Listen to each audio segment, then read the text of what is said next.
HPV అంటే ఇది ఒక టీకా.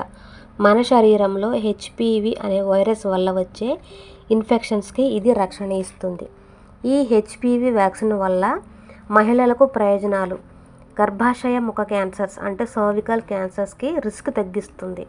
అలాగే ఇతర హెచ్పివి టైప్ సంబంధిత క్యాన్సర్స్ అంటే వెజైనల్, వల్వర్, అలాగే యానల్ థ్రోట్స్ నుంచి రక్షణ ఇస్తుంది. అలాగే పురుషులకి కూడా penile and anal throats cancers నుంచి రిస్క్ తగ్గిస్తుంది. అలాగే జెనిటల్ వార్డ్స్ అంటే జననేంద్రియాల మీద వచ్చే ముక్కులను తగ్గిస్తుంది.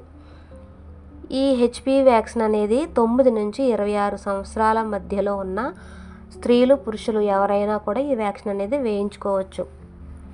9 నుంచి 14 సంవత్సరాలలో మన శరీరంలో ఇమ్యూనిటీ అనేది ఎక్కువగా ఉంటుంది కాబట్టి 2 డోసులు అవసరం అవుతాయి. అలాగే 15 దాటిన తర్వాత 26 సంవత్సరాల మధ్యలో కొంచెం ఇమ్యూనిటీ తగ్గుతుంది కాబట్టి 3 డోసులు అవసరం అవుతాయి. ఇప్పుడు 26 దాటిన తర్వాత 46 సంవత్సరాల మధ్యలో ఉన్నవారు ఇమ్యూనిటీ తక్కువగా ఉంది, ఈ వ్యాక్సిన్ వేయించుకోవాలి అని అనుకుంటే డాక్టర్ సలహా మేరకు ఖచ్చితంగా వేయించుకోవచ్చు. దీనిని క్యాచప్ వ్యాక్సినేషన్ అని అంటారు.